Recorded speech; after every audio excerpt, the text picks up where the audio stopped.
Nous sommes à Toulon, dans le Var. Lucien et Véronique commencent leur tournée. Comme 3000 autres agents des fraudes, ils traquent les problèmes d'hygiène et les fraudes alimentaires des restaurateurs. Dans leur jargon, ils appellent ça des pratiques commerciales trompeuses. Aujourd'hui, le premier établissement qu'ils contrôlent, c'est ce restaurant asiatique, avec buffet à volonté. Il sert plus de 200 couverts par jour. C'est pour effectuer un contrôle de la présentation des produits, un contrôle d'hygiène également en cuisine. Cette inspection, Lucien et Véronique l'ont décidée suite à un premier contrôle dans un autre restaurant appartenant au même propriétaire. L'hygiène y était douteuse, alors Lucien passe tout au crible. Ces photos faisant office de preuve. Visiblement, il n'a pas fait le déplacement pour rien. Là, pareil, les évacuations, il faut qu'elles se fassent facilement, sans problème. Et de temps en temps, il faut purger le système d'évacuation. Des traces de sauce, de je ne sais pas quoi. Là, ici, indescriptible. Bon, là, on voit que toutes les émanations de fumée se sont déposées sur les tuyaux. Ça, pareil. Ça, si on envoie une analyse au labo, les collègues laborantins vont se régaler, là. Un véritable nid à bactéries. Les chiffons, les locaux, les plats, l'état sanitaire des lieux est accablant. Pourtant, cela n'a l'air de choquer personne ici. Et en ouvrant les bacs à aliments, Lucien s'aperçoit qu'il n'est pas au bout de ses surprises. Pareil, il y a aussi une odeur qui est... Là, on voit la différence de couleur entre la partie qui a été en contact avec l'oxygène et la partie qui n'était pas en contact. Donc ça, c'est pareil, c'est pas un produit de première fraîcheur qui en plus est dans son jus. Là, on a toutes les conditions idéales, si ce produit reste plusieurs jours, toutes les conditions idéales de prolifération d'une bactérie. Ces bactéries qui se régalent ici s'appellent la salmonelle et la listeria. Elles se multiplient particulièrement à l'air libre, entraînant chez leurs victimes des gastro-entérites. Ça, c'est pour les raviolis, je crois. Chaque année, elles sont à l'origine de plus de 250 000 intoxications alimentaires, dont 400 mortelles. Voilà pourquoi Lucien veut contrôler l'état des frigos. Mais là encore, mauvaise surprise, celui-ci a rendu l'âme. Bon, là, on n'a pas besoin de prendre la température. Elle marche pas, il marche pas, votre congélateur. Regarde. Regardez les produits. Il ne fonctionne pas correctement. Vu la tournure que prend l'inspection, le chef de salle est venu à la rescousse. C'est lui qui donne l'explication à Lucien de ce nouveau problème. Ouais, mais tout est en décongélation. Vous avez un système d'alarme là qui vous le signale? Un système d'alarme, non? Comment vous en êtes aperçu? Vous en êtes aperçu comment? Ce matin? Donc elle est à l'arrêt complet là. Elle est à l'arrêt. Moi, elle était à 0 quand j'ai ouvert, tout à l'heure. Avant d'ouvrir, j'ai regardé, elle est à 0. Alors que les produits, il faut les conserver à moins 17, moins 15, moins 17. Ah, mais c'est cette nuit. Non, mais qu'est-ce qu'on fait là? Il faut appeler Jean-Paul. Là, potentiellement, on ne peut pas vous laisser garder ces produits. Pour ne prendre aucun risque, il faudrait pouvoir servir ces 300 kilos de nourriture décongelée dans les 4 heures. On a un problème au congélateur. Là. Une mission impossible. Alors, pour éviter un problème de santé publique, Jean-Paul doit intervenir immédiatement. Alors, quand on est arrivé, on était à 0. Il est inspecteur vétérinaire et c'est à lui de décider s'il faut détruire ou pas cette marchandise. Après avoir constaté les dégâts, il y a un responsable là. Il informe de sa décision le gérant du magasin, appelé en urgence. Je l'ai consigné. Oui, de toute manière, je sais qu'il y a des assurances pour ça. Donc voilà. Consignés, en clair, des scellés vont être posés sur le congélateur du restaurant. Les inspecteurs laissant seulement au gérant le temps de retirer les denrées dont il a besoin pour le service de midi. Non. Et voilà. Le reste sera détruit quelques heures plus tard. Une perte sèche de 5 000 € pour le restaurateur, qui devra en plus payer une amende. Mais souvent, le contrôle des agents de la répression des fraudes commence dès la lecture de la carte des restaurants, affichée sur leur devanture. Cet après-midi, nous retrouvons Lucien, accompagné de Jean-Paul, le vétérinaire. Et le menu de cette pizzeria attire leur attention. Parmigiana. Oui, donc il y a des termes valorisants là.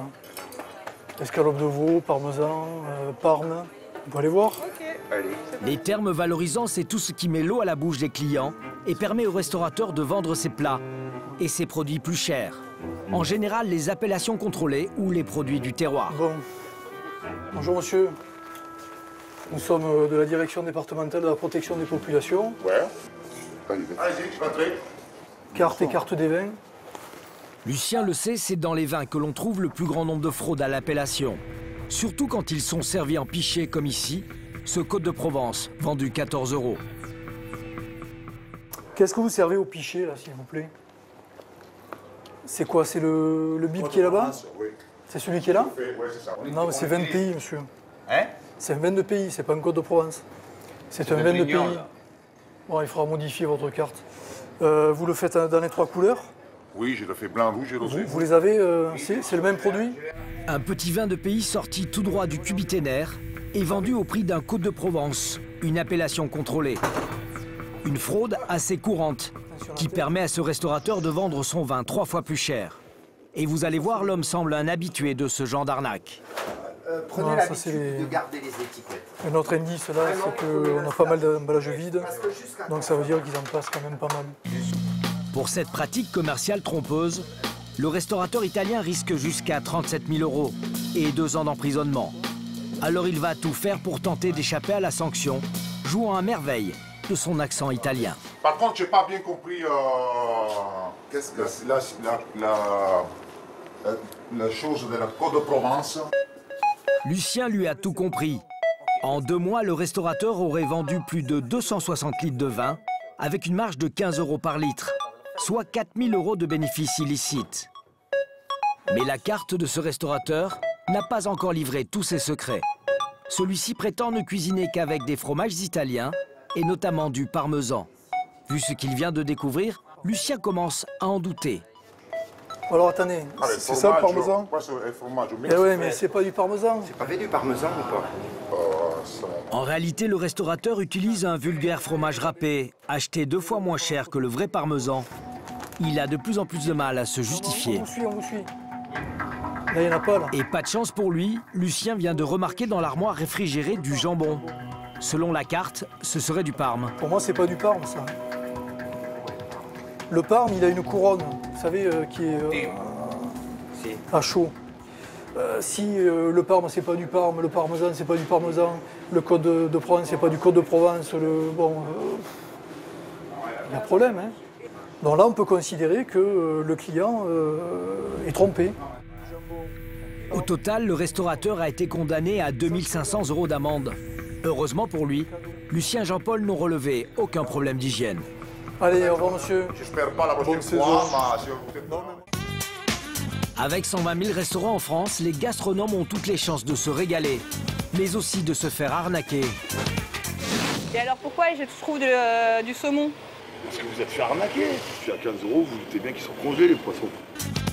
Entre les plats préparés ou ceux faits maison, faire 2-3 trous dedans, direction le micro-ondes, 3 minutes. pas facile aujourd'hui d'être sûr de manger des produits frais quand on lit le menu des restaurants.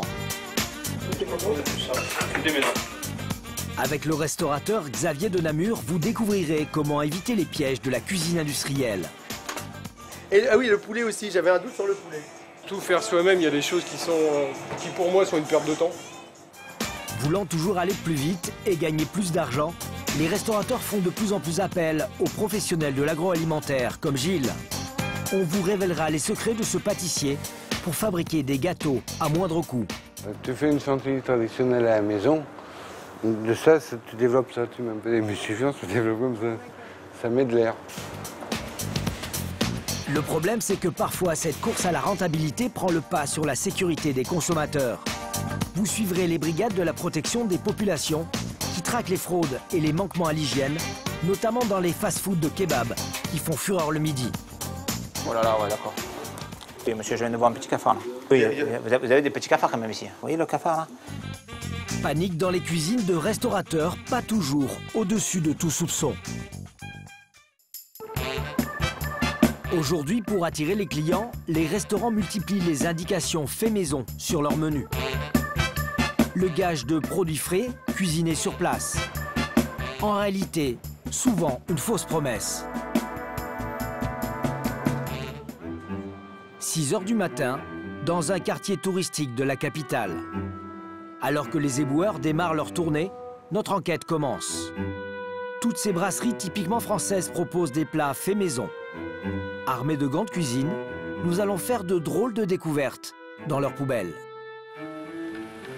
Filet de poulet entier. Cuisiné. Tartare. La crème brûlée.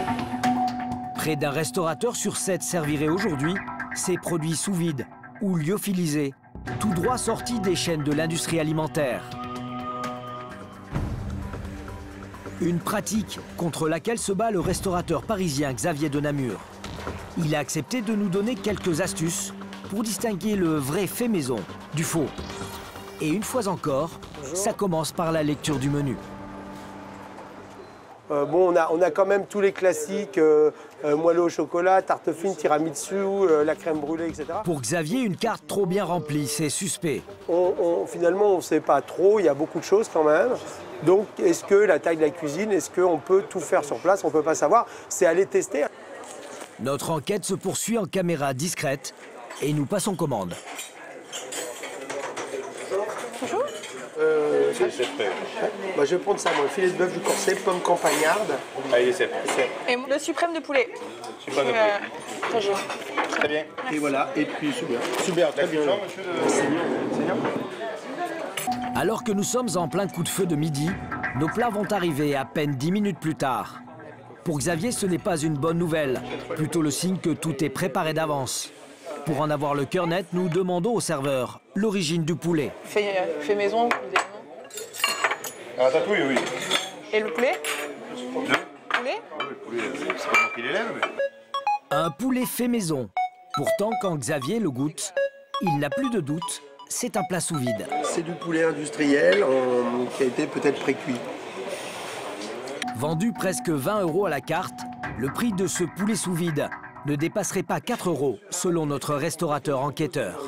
Une belle marge pour cet établissement. Pour le dessert, nous choisissons 2 classiques des menus brasserie. Et là encore, Xavier s'en fait confirmer l'origine avant de goûter. De A à Z. De A à Z. Moi, je vais prendre une crème brûlée. Une crème brûlée et moi, je vais prendre le tiramisu maison. Tiramisu maison, crème brûlée. Merci. Lorsque le tiramisu arrive, c'est une bonne surprise. Alors voilà, un bouton. Ça, c'est maison. En revanche, la crème brûlée ne le convainc pas. Non. Je fais goûter une crème brûlée que je fais moi, c'est pas ça. Là, on est sur un espèce de goût de flan industriel. Intrigué par les questions que nous posons à ses serveurs, le gérant tient à savoir ce que nous reprochons à ces plats. Et il accepte de répondre à nos questions. La personne avec qui j'ai déjeuné, elle a pris le suprême de poulet doré minute. Quel genre de poulet c'est? Il est cru, on le poche nous-mêmes. Ah, vous pochez? Après, ça peut être la manière dont on le réchauffe. Dans la manière de réchauffer, Ouais. Parce qu'il était un peu... Trop mou. Un peu mou, ouais. La crème brûlée, je veux bien savoir comment vous la faites, parce que moi, à mon avis, à mon sens, Ouais. je dis la vérité. Je ne suis pas là pour que vous machin et tout. Pour moi, ce n'est pas une crème brûlée qui est faite à partir d'œufs frais, de lait frais et de vanille. C'est une crème brûlée qui est... C'est du lait frais, si j'en suis sûr. Des œufs frais, c'est des œufs en briques, mais bon, c'est des œufs. On peut aller voir le chef, on peut poser la question au chef avec mille plaisir. Le chef pour lui demander comment il fait sa crème brûlée. Sûr de lui, le gérant nous invite en cuisine. Xavier, lui, n'en démord pas, le poulet et la crème brûlée ne sont pas maison. Bonjour chef. Mais comment le chef va-t-il nous accueillir? Restaurateur, j'avais un doute sur le poulet. Le poulet, qu'est-ce qu'il a le poulet? Le suprême de poulet. Oui. Pour moi, le suprême de poulet, enfin le poulet qu'on a mangé, il y avait un truc de quelque chose comme une pré-cuisson, quelque chose comme ça. Je me trompe ou pas? Non, je ne me trompe pas. Le chef reconnaît ne pas cuisiner son poulet alors qu'il est en train de préparer lui-même des rognons. C'est le problème de ce restaurant, obligé de mélanger le frais et le tout fait pour assurer sa carte. Tout faire soi-même, il y a des choses qui pour moi sont une perte de temps. Gêné par tant de franchise de la part de son chef, le restaurateur tente, lui, de trouver des circonstances atténuantes. Tout seul le matin jusqu'à midi et tout seul. Ah ouais, c'est chaud. Tout seul. Ah, c'est chaud. Ouais, parce que je peux pas me permettre d'en payer un autre aussi. Alors ça, c'est un problème. Pourquoi vous pouvez pas vous permettre d'en payer un autre? Parce que je paye trop cher en redevance. Parce que j'ai trop de charges. C'est tout. Trop de charges à payer, difficulté à trouver du personnel. Chacun avance des explications à ce fait maison qui n'en est pas. Mais la réalité, c'est que les préparations industrielles représentent un gain d'argent et de temps pour ces professionnels de la restauration. Et notre crème brûlée n'échappe pas à cette règle. Alors, on voulait savoir si la crème brûlée, c'était vous qui l'aviez faite ou est-ce que c'était une brique? Il y a des jours, j'en ai toujours un peu d'avance et il y a des jours où la crème brûlée, vu que ça me prend du temps... Ça n'a quand même rien à voir avec une crème brûlée qu'on fait nous-mêmes. On met 2 crèmes brûlées l'une à côté de l'autre. Je vous fais un test sur 100 personnes et vous allez voir que vous allez avoir 90 personnes qui vont trouver la vraie crème brûlée de la crème brûlée industrielle. Je ne tiendrai pas le pari à votre place. Piqué au vif, le chef vient de défier Xavier, qui n'entend pas en rester là. 3 jours plus tard, Xavier revient à la brasserie, ses crèmes brûlées maison dans les bras. Pour prouver qu'en servant une crème brûlée industrielle, il y a bien tromperie sur la qualité, Xavier va tester les deux auprès des clients de l'établissement. Et voyons si les clients s'en aperçoivent ou pas. Alors, on va prendre ceux-là aussi. Vas-y, tu peux les défaire. À droite, celle de Xavier. À gauche, celle du chef, préparée grâce à cette recette industrielle. Dedans, il y a du lait entier, de la crème, du sucre, des jaunes d'œufs. Après, il y a du sirop de glucose déshydraté, de l'amidon modifié de tapioca, arôme naturel. Un mélange très loin d'une recette de grand-mère. Alors, là, on va brûler la crème brûlée. Au premier coup d'œil, la ressemblance est parfaite. Mais les clients vont-ils s'y laisser prendre? Bonjour. Voilà, donc c'est à vous. Je vous donne, vous avez une cuillère chacune. Vous goûtez. Sous l'œil amusé du chef, Xavier attend le résultat de son expérience. Vous préférez laquelle? Celle-là. Alors pourquoi vous préférez celle-là? Moi, je trouve que c'est plus naturel. C'est plus naturel, d'accord. Celui-ci, le goût, ça change un peu. Ouais. Donc, je sais pas, il y a un parfum. Le parfum qui semble déranger la cliente, c'est l'arôme de la brique industrielle que le restaurateur pose sur la table. C'est fait avec ça. C'est pour ça. C'est pour ça quoi? C'est meilleur. Ah oui, donc vous voyez bien la différence. Donc chef, alors, en tout cas, le premier coup, il n'y a pas photo. Hein. D'accord. Un premier succès pour Xavier, mais il n'entend pas en rester là. Et voilà, messieurs, 2 crèmes brûlées à tester. Testez dans le sens que vous voulez.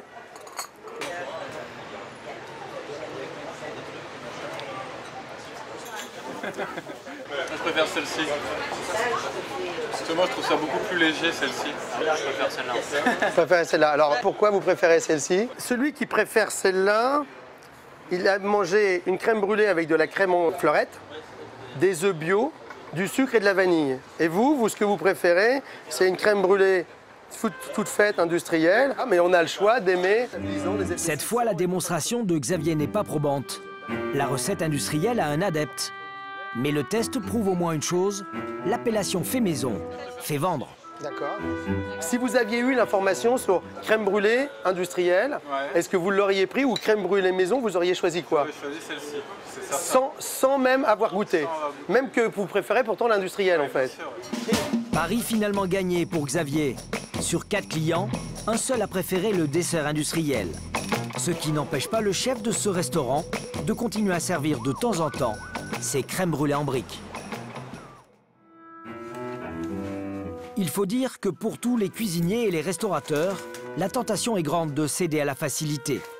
Surtout quand ils reçoivent tous ces catalogues de produits alimentaires industriels. Ah bah tiens, c'est drôle ça. Oui, apparemment, ils vendent des omelettes.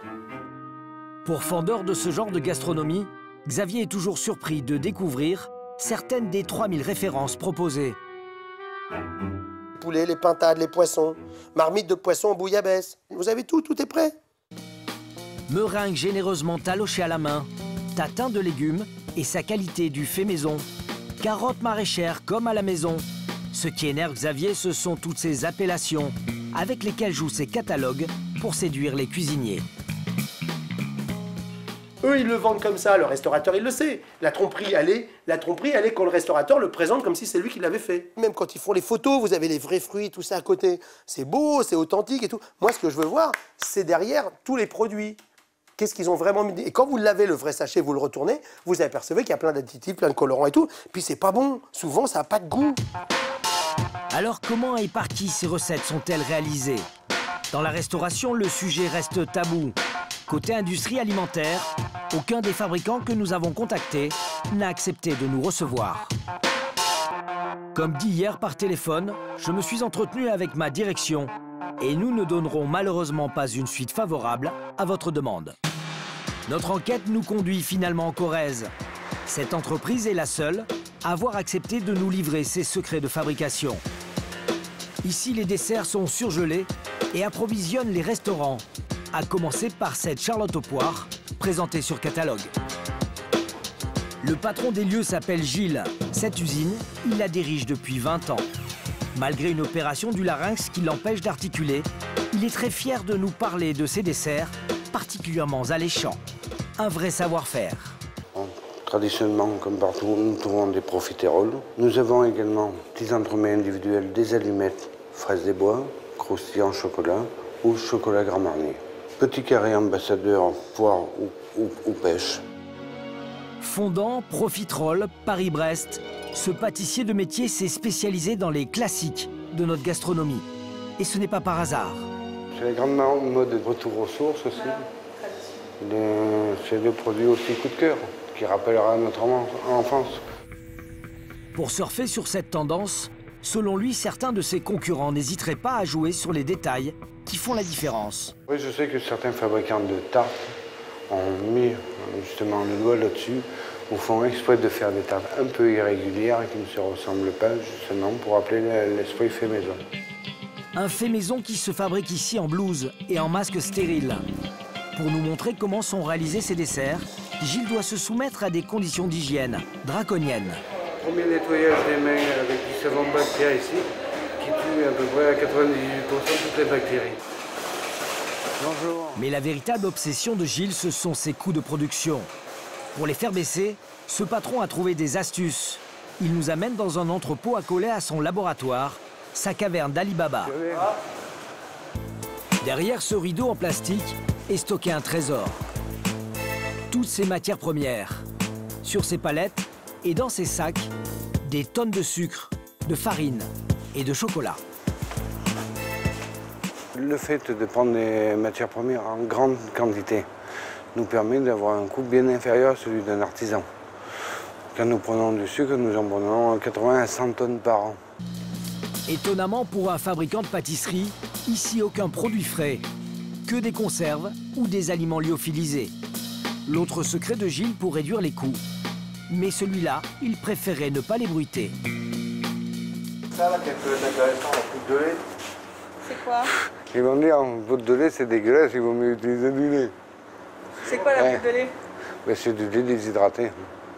Et pourquoi vous utilisez ça? Parce que c'est moins cher et plus pratique. À côté de ces matières premières, notre regard est attiré par une série d'étiquettes. Acide citrique, arômes, émulsifiants, tout ça fait plus penser à un laboratoire chimique qu'à une pâtisserie. Et Gilles va livrer un de ses secrets de fabrication. C'est quoi? L'émulsifiant. Ouais, c'est faut pas dire. Ah. Tu fais une chantilly traditionnelle à la maison. De ça, tu développes ça. Tu mets un peu d'émulsifiant, tu développes comme ça. Ça met de l'air. De l'air au prix de la chantilly. Retour dans le laboratoire de Gilles. Quotidiennement, 15 000 desserts sortent de ces chaînes de fabrication. Et chaque jour, c'est un gâteau différent. Cette fois-ci, la charlotte aux poires. Et tout commence ici, dans cette grande cuve, où sont jetés tous les ingrédients de la recette de cette charlotte industrielle. De l'émulsifiant, de l'arôme poire et de la purée de poire et de l'appareil au lait. L'appareil, c'est un mélange de lait, de sucre et de gélatine. Ensuite, 20 personnes se relayeront pour assembler le biscuit avec la préparation. Jusqu'à la touche finale, les poires en conserve, le nappage pour l'aspect gourmand et les amandes pour le fait maison. Le tout fabriqué en 20 minutes. Ces desserts seront ensuite congelés avant d'être expédiés. Et c'est comme cela que ces charlottes aux poires se retrouveront peut-être un jour sur la carte de votre restaurant préféré. Mais il n'y a pas que les industriels de l'agroalimentaire qui fournissent les restaurateurs. Cette chaîne de magasins destinée aux professionnels attire un grand nombre de cuisiniers comme Nicolas. Ce chef qui s'apprête à monter un restaurant a accepté de nous montrer comment, en se fournissant ici, on peut gagner du temps en cuisine et surtout faire des économies. Des paupiètes de veau, toujours en sachet individuel. Il y en a combien? Il y a 8 portions, 23,92 €, c'est un bon ratio. Soit presque 3 € la paupiette qui sera vendue en moyenne 10 à 12 € dans la plupart des restaurants. Dans ce rayon, on retrouve tous les plats traditionnels de la cuisine française à des prix défiant toute concurrence. Un jarret d'agneau, fondant au thym. Le fameux... Pourquoi le fameux? Bœuf bourguignon. C'est un plat typiquement d'hiver et dont les Français raffolent et qui se vend partout. Ces plats vendus 3 ou 4 fois moins cher que sur les cartes des restaurants ont un autre gros avantage. Ils sont prêts à servir. Et là encore, on soigne la ressemblance avec le fait maison. On en trouve même au rayon frais.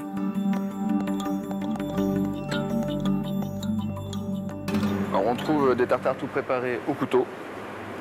C'est-à-dire au couteau, c'est-à-dire qu'on peut s'y prendre en disant que c'est fait maison? C'est-à-dire qu'effectivement, c'est délicat, parce que généralement, c'est quelque chose qui se fait minute. Tous les tartares, mais d'autant plus au couteau, c'est quelque chose d'assez rare à trouver et qui demande énormément de temps de préparation en cuisine. Étant donné que ça peut se faire minute, ça demande une vraie équipe. Et donc là, la parade est parfaite parce que c'est fait au couteau à l'usine, mis sous vide, et il y a prêt à l'emploi. Donc il suffit d'ouvrir le sachet, assaisonner, servir. C'est parfait. D'autant plus parfait qu'au rayon surgelé, on trouve les frites pour la garniture. Donc c'est toujours le même principe de frites, savoir qu'il y a différents diamètres, c'est une coupe totalement irrégulière. Et c'est marqué Irregular Cut. Encore une fois, il n'y a aucune préparation à faire, c'est-à-dire pas de mise en place, pas de commis, moins de charges salariales et pour un résultat qui est tout à fait satisfaisant selon nos clients. C'est avec cette blanquette de veau que Nicolas va nous en faire la démonstration. Et vous allez comprendre pourquoi 70% des restaurants aujourd'hui utiliseraient ce genre de plat. Le lendemain matin, nous retrouvons Nicolas dans la cuisine d'un ami restaurateur. La blanquette est là, prête à l'emploi.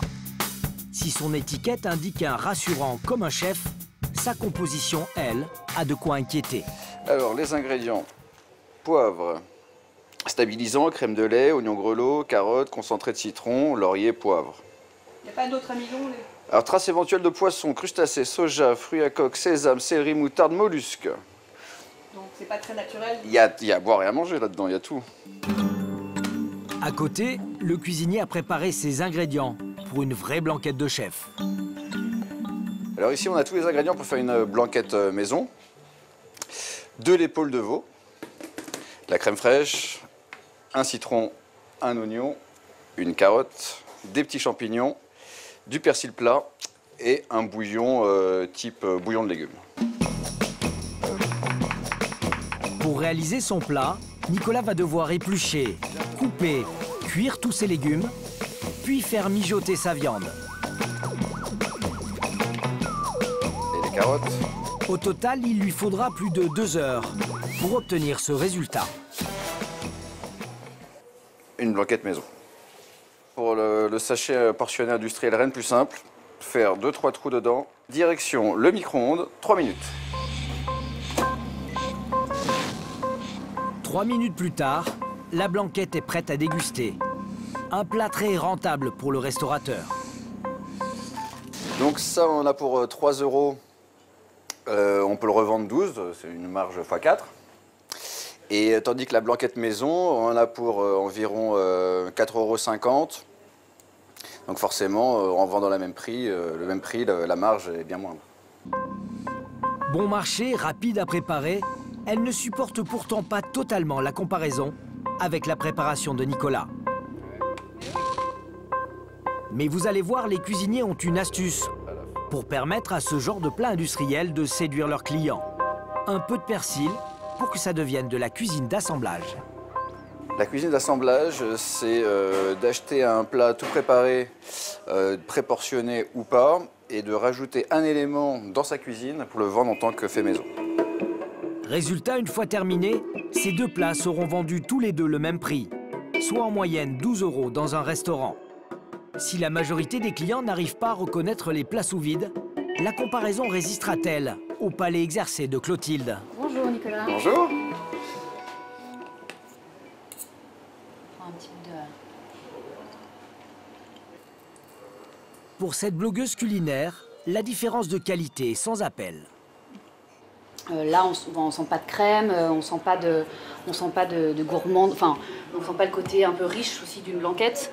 Voilà, là, on sent tout de suite qu'il y a la touche d'un chef avec un peu de citron, avec un peu d'acidité. Si c'est vendu 12 ou 13 € dans un restaurant, on se sent un petit peu volé quand même. Ouais. Difficile aujourd'hui pour les clients de savoir ce qu'ils mangent quand ils vont au restaurant. De toute façon, avec seulement 22 minutes en moyenne pour déjeuner, les Français ont de moins en moins de temps de s'attabler le midi.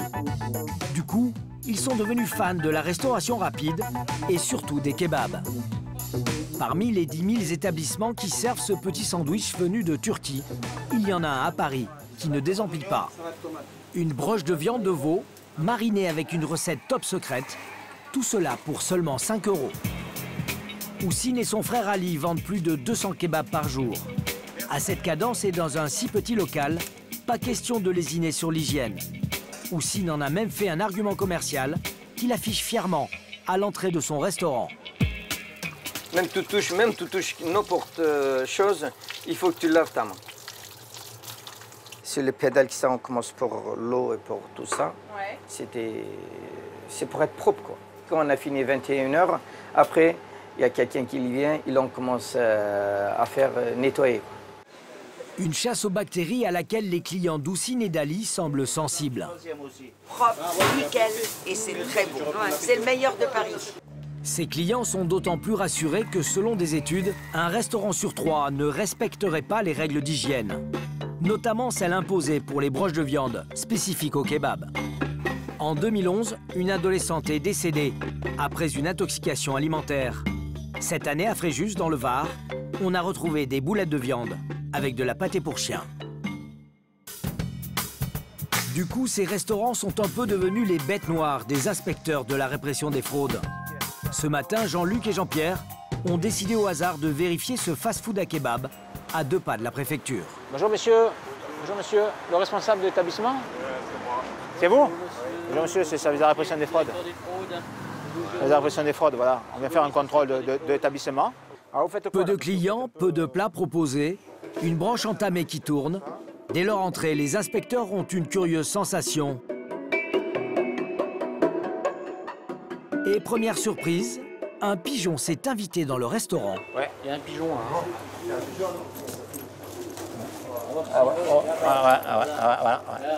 On est efficace hein, quand même. Hein. On est efficace, on a chassé le pigeon. Alors comment les pigeons, non, mais là, ils rentrent pas où là les pigeons? Ils rentrent pas où là les pigeons? Ils rentrent pas là. Ils sortaient par là et il a dû rentrer par là. Et vous étiez content? Vous ne montez pas assez bien la garde alors devant parce que non, mais on ne voit pas quand on entre. Très vite, leurs impressions se confirment. La propreté laisse à désirer. Dans la cuisine, les inspecteurs vont même découvrir des invités dont ils se seraient bien passés. Alors là, c'est un peu le... Oh là là, ouais, d'accord. Alors là, vous avez un peu des cafards, là. Petits cafards. Oui, monsieur, je viens de voir un petit cafard, là. Oui, vous avez des petits cafards quand même ici. Mais oui, c'est rez-de-chaussée, mais elle n'est pas... Moi, je suis toujours retraité, là. Jean-Luc et son collègue n'en reviennent pas. Allez, on va prendre les... va falloir...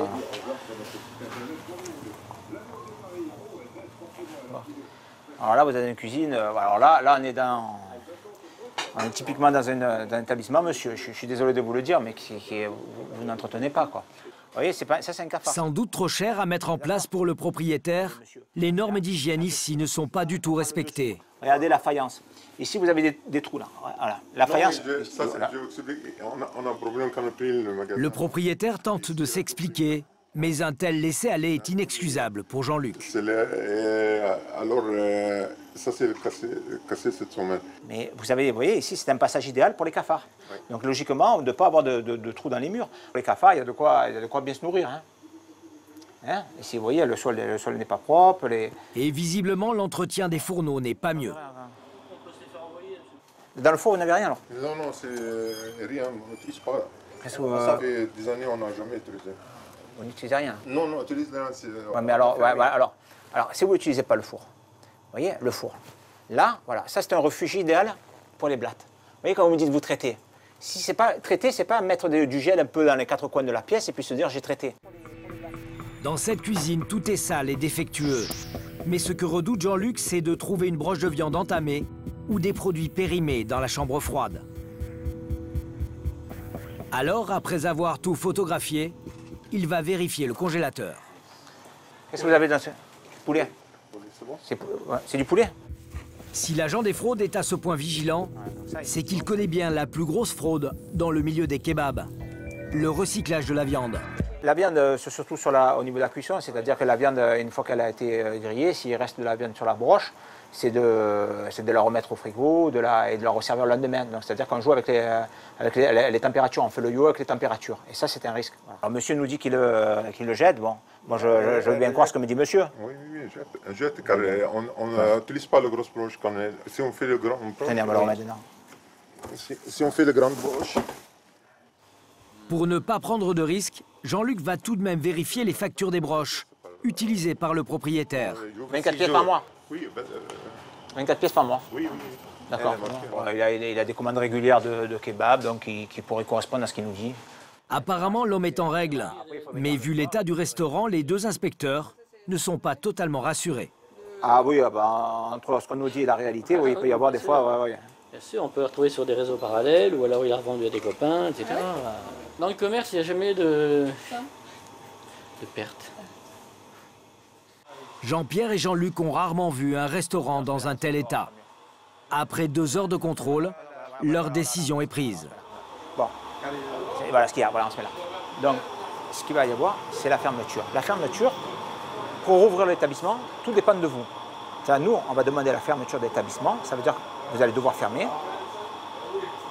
La fermeture interviendra d'ici 10 jours parce qu'il y a toute une procédure administrative qui fait que vous n'allez pas fermer de suite. Voilà. Et je peux pas fermer. Attendez, je peux pas fermer. Oui, mais moi, nous, on ne peut pas vous laisser continuer dans ce cas-là. Étape par étape. Attendez, si vous faites ça, moi, pardon. Moi, ça y est. Je tombe, ça y est. Le propriétaire fait tout pour échapper à la fermeture administrative, synonyme pour lui de dépôt de bilan. Moi, j'ai 5 000 ou 6 000 euros un mois à payer. Moi, je paye. Même si l'homme n'a pas l'air d'avoir joué sciemment avec la santé de ses clients, pas question pour Jean-Luc et Jean-Pierre de laisser les consommateurs prendre des risques plus longtemps. Donc, vous avez bien compris la procédure? Bon, je suis dans un courrier. Allez, au revoir, monsieur. S'il veut éviter la fermeture définitive, le restaurateur devra faire les travaux nécessaires pour se mettre aux normes dans les 10 jours. Chaque année, les Français consomment pas moins de 280 millions de kebabs. S'il est difficile pour les clients d'imaginer ce qui se passe dans les cuisines des fast-foods, ce n'est pas forcément plus rassurant quand il s'agit des restaurants de spécialité régionale. Nous sommes à Marseille et ici la spécialité s'appelle... La typique, c'est la bouillabaisse. Bouillabaisse. La bouillabaisse. Pour cette célèbre soupe à base uniquement de poissons de Méditerranée, les prix peuvent passer du simple au triple. Et c'est derrière le Vieux-Port que nous avons trouvé les offres les plus alléchantes.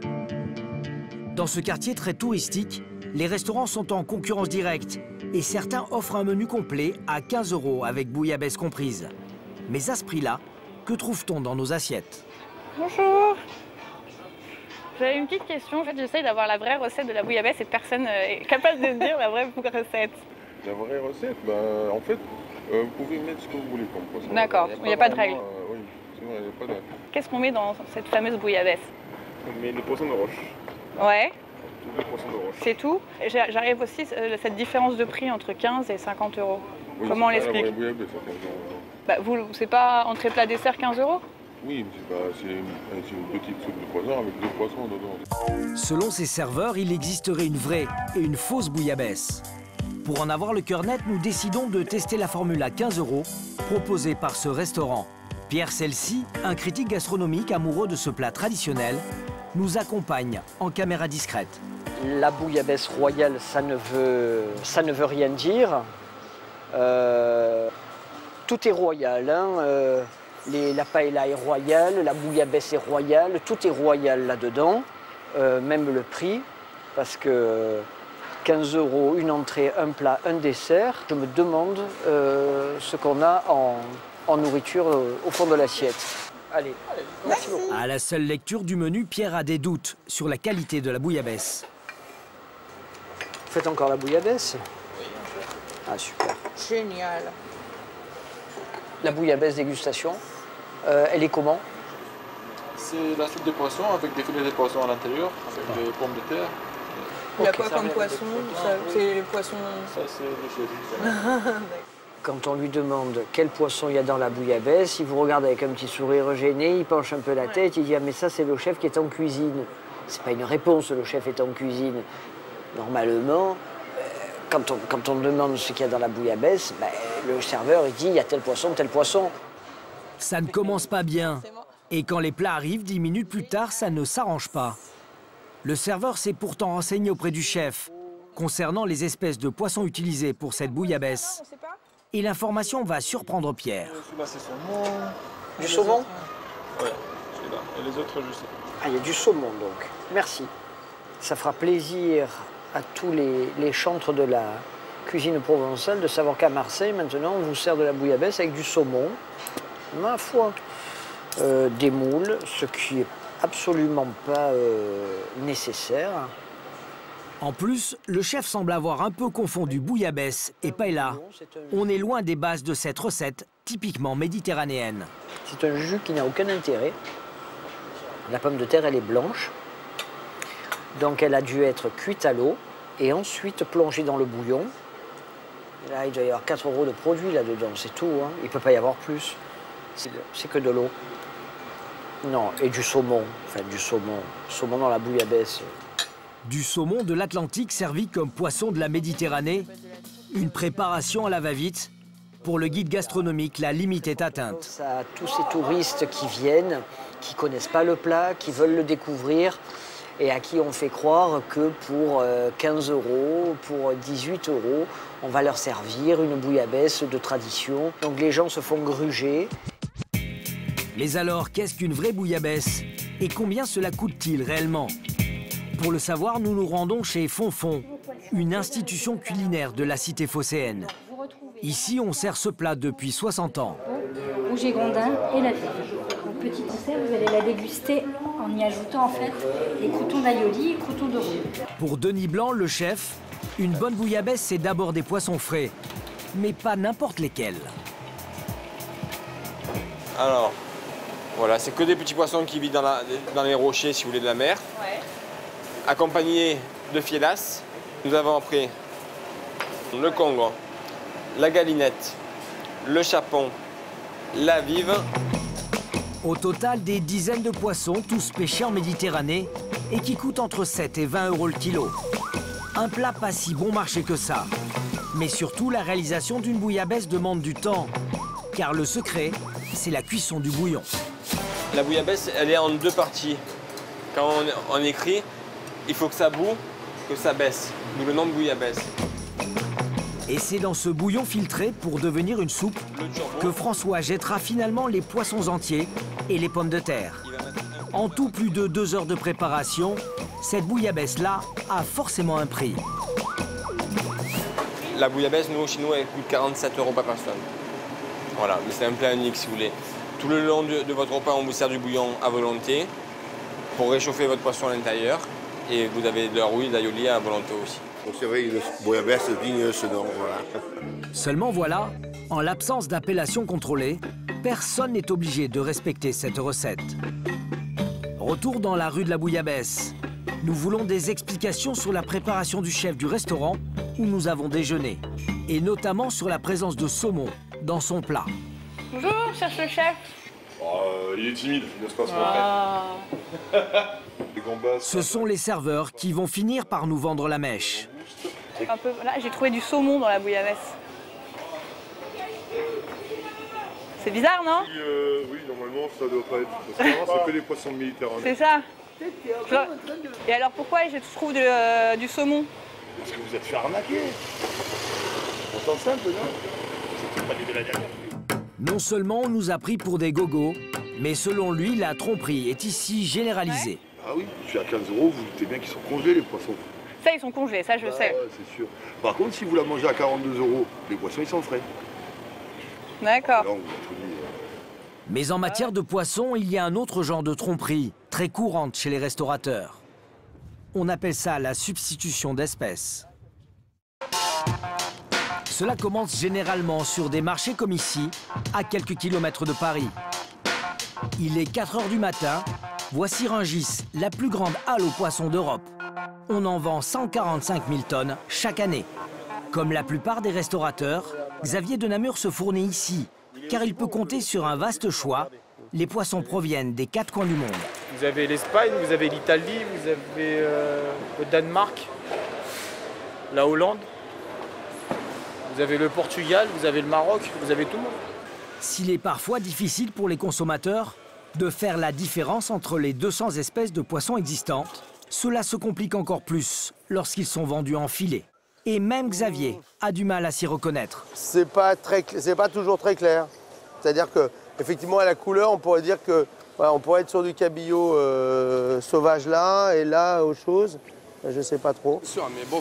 Poissonnier à Rungis depuis 25 ans, Ossine sait lui distinguer un filet de cabillaud d'un filet d'ânon. 2 poissons à chair blanche, exacte copie conforme. Ça c'est filet de cabillaud, ça c'est filet d'ânon. Et la différence de prix? Pour un restaurateur, substituer les 2 espèces devient un jeu d'enfant et ça peut vite devenir rentable. Il y a au moins 3 € d'écart. Ça vaut, filet d'ânon ça vaut 7,80 et filet de cabillaud ça vaut 10,50. On peut vous vendre tout ce qu'on veut, on peut vous dire filet de cabillaud, la personne ne prend pas filet de cabillaud. Et ça, Mais les restaurateurs cèdent parfois à une tentation que Xavier connaît bien. Là, vous avez de la dorade sauvage, ça c'est de la royale. Proposer du poisson d'élevage à la place et au prix du poisson sauvage. Quand il s'agit de cette dorade royale, cela se voit à l'œil nu. Mais en réalité, une fois encore, seuls les initiés comme Ossine connaissent les détails qui permettent de l'identifier. La différence, c'est les gaules et les nageoires, c'est pas les mêmes, regarde. Ça se met comme ça. Tu vois? Oui. Regarde, ça se met à l'envers.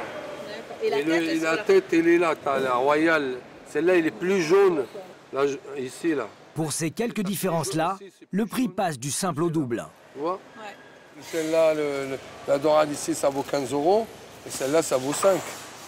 Mais en substituant les espèces, les restaurateurs ou les poissonniers ne pénalisent pas seulement le porte-monnaie du consommateur. Pour Ossine, c'est une vraie tromperie sur la qualité. Niveau de goût, il n'y a rien à voir. C'est comme quoi, c'est l'élevage, il donne des farines, ça peut être animal, ça peut être... Celle-là, il mange ce qu'il veut tout seul. Il peut manger des crevettes, il peut manger ce qu'il veut et c'est pas pareil. En 2010, l'association 60 millions de consommateurs a révélé que 38% du poisson vendu en France n'appartenait pas à l'espèce indiquée. Face à ce genre de fraude depuis quelques mois, les agents de la protection des populations ont le poisson dans leur collimateur. Ce matin, Jean-Michel a décidé de contrôler les restaurants de poissons installés sur le port de la ville.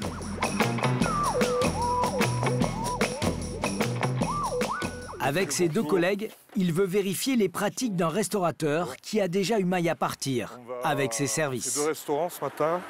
Le premier qui est sur le là. On va faire le suivi comme on a discuté hier, on fait le suivi d'un avertissement. Ici, la majeure partie des fraudes porte sur la fraîcheur des poissons. Tous ces restaurants prétendent que leur carte est approvisionnée par la pêche du jour. Une belle promesse qui attire les touristes. Mais Jean-Michel et ses inspecteurs, eux, ont des doutes. Des poissons selon arrivage, donc ça on va vérifier ce que ça sous-entend. Marmite du retour de pêche, là très clairement, pour un consommateur, marmite du retour de pêche, c'est vraiment le produit qui vient qui vient de la criée, donc on va vérifier ces choses-là aussi. Hein. Déjà épinglé par Jean-Michel il y a 2 ans, le gérant n'a pas l'air très heureux de ce nouveau contrôle. Et notre caméra n'est pas la bienvenue. Je suis accompagné d'une journaliste. Vous faites votre travail, oui, mais les journalistes, j'en veux pas. Bon. Pas de journaliste, et vous allez comprendre pourquoi. À la place de la marmite, voici ce que les hommes de Jean-Michel ont découvert. Des poissons en train de décongeler à l'air libre, une sauce au beurre blanc stockée à près de 37 degrés, des pavés de lieu encore congelés dans leur emballage. 2 heures plus tard, les agents réapparaissent, l'air contents d'eux. La marmite n'était pas aussi fraîche qu'annoncé, mais pour eux, la pêche a été bonne. Ça s'appelle marmite de retour de pêche, mais en fait, c'est acheté ni auprès de la criée, ni auprès de bateaux. Ces pratiques frauduleuses auraient pu provoquer de graves intoxications alimentaires. Et vu qu'il s'agit d'un récidiviste, cela pourrait coûter très cher à ce restaurateur. La loi prévoit jusqu'à 2 ans de prison et 37 500 € d'amende. Chaque année, les agents de la répression des fraudes contrôlent plus de 12 000 restaurants. Près d'1 sur 2 aurait quelque chose à se reprocher.